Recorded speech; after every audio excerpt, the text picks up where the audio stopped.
Ils ont observé les 14 stations qui ont permis de rappeler à chacun le calvaire qu'a enduré Jésus-Christ de sa condamnation jusqu'à sa crucifixion.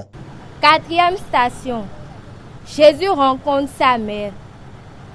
Siméon les bénit et dit à Marie, sa mère, « Vois, cet enfant sera la chute et le relèvement de beaucoup en Israël. » Les fidèles catholiques de la paroisse Saint-Jean-Bosco de Sept-Ovis de Cotonou ont pris d'assaut les rues du 10e arrondissement de cette même ville pour revivre la passion du Christ. Ils ont choisi de démarrer leur procession par le terrain du sport du 10 arrondissement en passant par le carrefour du stade de l'Amitié pour échouer sur la paroisse. Et c'est la 12e station qui a marqué plus d'un. 12e station, Jésus meurt sur la croix.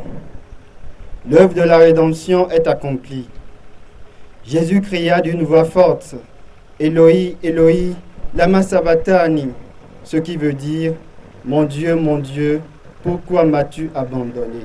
Au thème du laborieux périple, le curé de la paroisse Saint-Jean-Bosco de Sept-Ovis, le révérend père Noël Tossou, a dit toute sa gratitude à tous les acteurs qui ont œuvré pour la réussite de ce chemin de croix et indiqué la ligne à suivre désormais. Et le silence du tombeau qui se referme sur le Christ mort nous impose un temps de recueillement, de méditation. Méditation sur la puissance du mal. Mais cette méditation ne doit pas s'arrêter là. Elle doit nous ouvrir à l'espérance de la victoire de l'amour. L'amour qui triomphe de tout mal.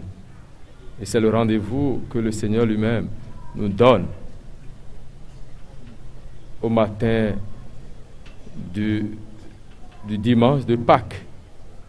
Et tout à l'heure, nous allons continuer cette méditation-là dans la célébration de la Passion, où nous allons prendre le temps de contempler et d'adorer l'amour de Dieu, qui renonce à tout pour aller jusqu'au tombeau, c'est-à-dire en acceptant la mort, afin que l'homme qui était voué à la mort par le péché redevienne vivant. Pour rappel, le chemin de croix a démarré au IVe siècle après la mort de Jésus-Christ et est organisé en prélude à la fête de Pâques, la résurrection du Fils de l'homme, qu'est le Tout-Puissant.